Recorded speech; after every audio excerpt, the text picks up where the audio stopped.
Welcome to the Catholic Sobriety Podcast, the go-to resource for women seeking to have a deeper understanding of the role alcohol plays in their lives.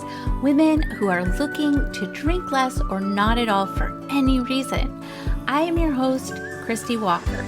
I'm a wife, mom, and a joy-filled Catholic, and I am the Catholic Sobriety Coach, and I am so glad you're here. Hello, everyone. Well, today I have a confession to make. I am a master procrastinator. I often say that some of my best work happens when I'm feeling the pressure of being down to the wire. Can any of you relate? There have been hundreds of times, and I'm not even exaggerating, that I have cut things really, really close, or even had to beg forgiveness because I didn't complete what I said I was going to do when I said I was going to do it. And that is just the worst because I just do not like letting people down. So why do I do that? I always thought that my tendency to procrastinate was related to being unmotivated or even lazy. But what I've come to understand is that procrastination is actually a stress response. Some of you might already know this. And you might be nodding your heads like, yeah, I totally get that. And others of you may be thinking that sounds completely absurd because the amount of stress that you probably feel when you are down to the wire, it has to be huge. And you're right, it is. But today we are going to discuss the similarities between procrastination and alcohol consumption, and reasons you might be procrastinating, acting on your desire to drink less or not at all. And I'll also give you some solutions that will help you get unstuck and start moving forward to reach your goals. Until recently, I just kind of thought procrastination is just part of who I am. And I told myself there isn't much I can do about it, and it's just how my brain is wired. Yes, I have been able to take certain steps to minimize it, but honestly, you can create all the amazing plans and systems in the world, but if you don't execute those plans, nothing gets done. I began to realize that I hear similar things from my clients in relation to their drinking and their efforts to set boundaries and moderate their alcohol consumption. Some of the limiting beliefs that I hear are, I just have an addictive personality. I have no willpower. I don't have an off switch. It's been so long, this is just part of who I am. I also hear excuses like, I just need alcohol to unwind. I have an event coming up. The holidays are just around the corner. Now isn't the time. It's been a stressful day. I deserve this. Listen, no shame, ladies. This is how our brains work. They want to keep us comfortable.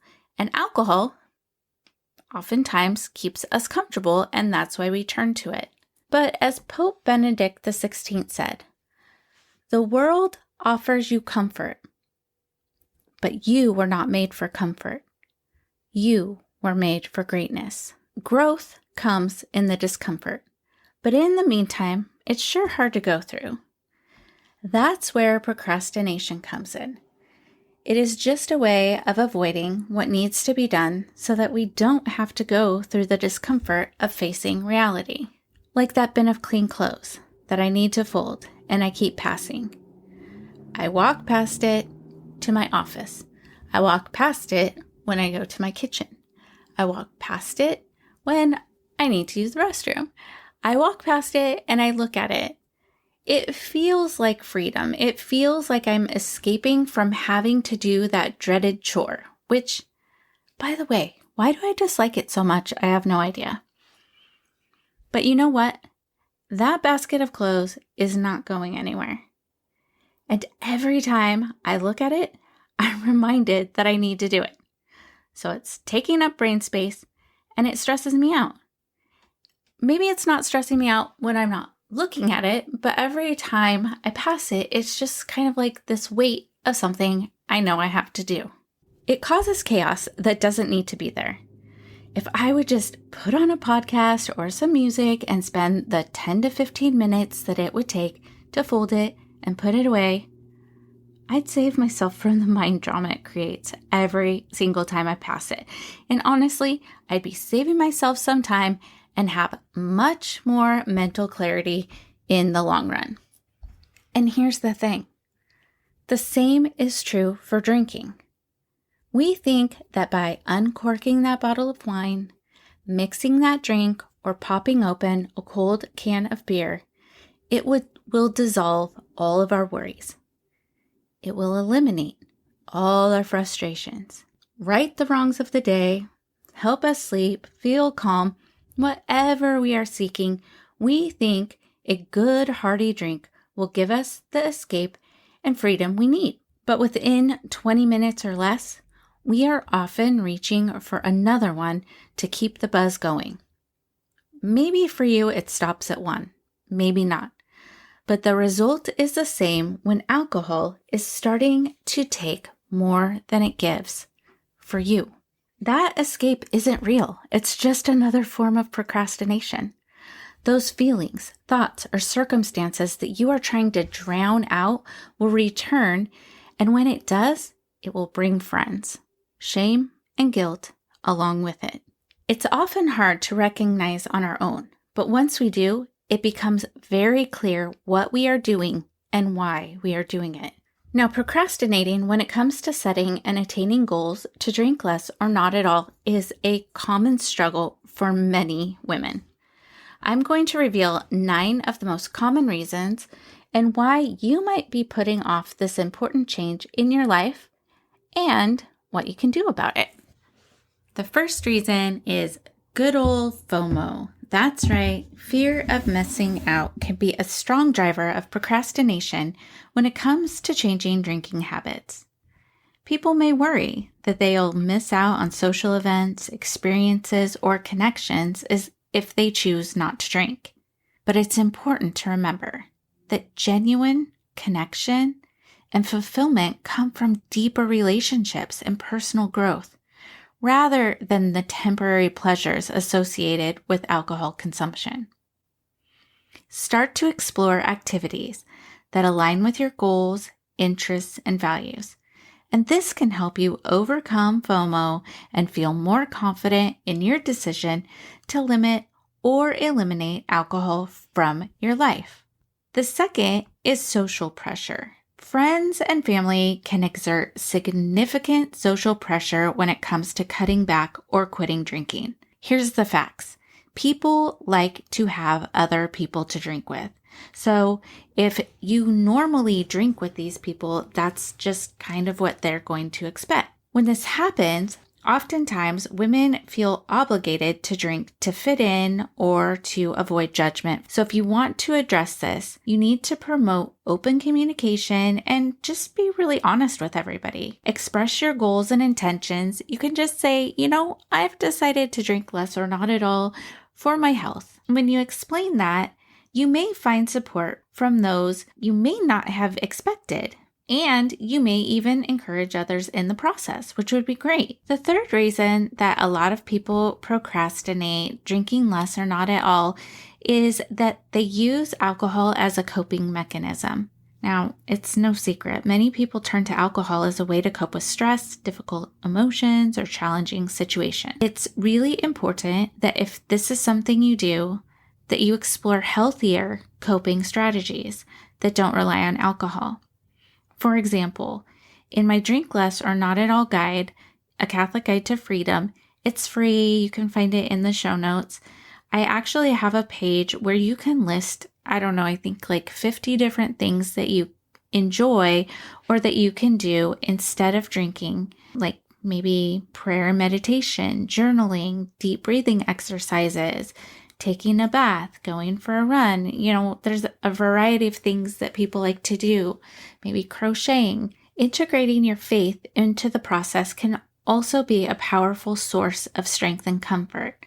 When you speak to the Lord in prayer, attend Mass regularly, and seek spiritual guidance from a priest or a spiritual director, you can find solace and strength during difficult times. can also turn to coaching or even a 12-step program or counseling if that's what you need. The fourth reason that you might be procrastinating is breaking the habit of drinking is hard. Creating new routines and habits that do not involve alcohol is critical, though. This could include finding alternative activities such as exercise, reading, pursuing other creative hobbies, trying new hobbies or crafts, or spending time with loved ones. You may even find some new ministries at the parish who could use your specific gifts and talents to help it thrive. You might find it helpful to create a structured schedule that will reflect your new goal and align with your values. This will help you build that new habit loop and let go of the old cycle of drinking. The fifth reason that many people procrastinate drinking less or not at all is just a lack of intrinsic motivation. So without a strong internal motivator, it can be really difficult to sustain changes in your drinking habits. You can refer to my episode, it's episode 24 on navigating the 6 stages of change from a Catholic perspective. In this episode, I offer some helpful tips on moving from one stage of change to the next. Another place to start is by identifying your personal reasons for wanting to drink less or quit altogether. I usually ask my clients to make 2 lists. One of those lists is the things I gain by keeping alcohol in my life, and the second list is things I lose by keeping alcohol in my life. And just take a look and see what comes up for you. The 6th reason many people procrastinate drinking less or not at all is just a denial of the extent of the problem. So denial is a common defense mechanism when it comes to addressing really any addictive behaviors. And people who are in denial may minimize or ignore the severity of their situation. If you don't think you have a problem, but others do, I just encourage you to start journaling and getting really, really curious about the role that alcohol plays in your life. Ask the Lord what He thinks about your drinking habit. This can be both challenging and enlightening. I encourage you to take it to adoration. Another reason that people procrastinate changing their drinking habits is just the perceived difficulty in reducing or quitting drinking. Another reason that people procrastinate taking steps to drink less or not at all is just the perceived difficulty in reducing or quitting drinking. We have a lot of fixed mindsets and self-sabotaging thoughts that can keep us stuck. And also the perceived difficulty of reducing or quitting drinking just becomes a barrier because it seems so overwhelming or like you can't do it. So to address this, the best thing to do is just to break the goal down into smaller and manageable steps. It's difficult to say, I'm not drinking again ever, if you've never tried setting some steps and moderating. So that's always a good place to start. Just set some realistic and achievable targets, such as reducing the number of drinks per week or gradually increasing your alcohol-free days. Be sure to celebrate each milestone that you reach along the way to keep yourself motivated to continue making progress. By taking small steps, you'll build momentum and gain confidence in your ability to change your drinking habit. The 8th reason that people procrastinate is just a lack of accountability. Accountability is essential when it comes to making lasting changes. Make sure you share your goals with a trusted friend and family member. This is also a great time to hire a sobriety coach who can provide you with support and hold you accountable. This accountability is critical. Having someone who can check in regularly, help you take your big goals and break them down into smaller, achievable goals, offer encouragement, and provide a listening ear during challenging times can be very beneficial. So the 9th and final reason that people procrastinate is just a hesitation to try again due to past failures. I hear this over and over again from the women who come to me for coaching. But here's the good news. Past failures, while they can create hesitations and fears, they're actually really great learning moments, and they can help be stepping stones for future success. Remember, each attempt brings new opportunities for growth. They bring new awareness. And if you really get curious and ask yourself the questions that you need to, you'll learn a lot about yourself and your habit. Remember, procrastination is a common challenge for most people when making significant life changes. So it's essential that you're patient with yourself, you seek support, and set realistic goals. Well, that does it for this episode of the Catholic Sobriety Podcast. I hope you enjoyed this episode, and I would invite you to share it with a friend who might also get value from it as well. And make sure you subscribe so you don't miss a thing. I am the Catholic Sobriety Coach, and if you would like to learn how to work with me or learn more about the coaching that I offer, visit my website, thecatholicsobrietycoach.com. Follow me on Instagram at the Catholic Sobriety Coach. I look forward to speaking to you next time. And remember, I am here for you. I am praying for you. You are not alone.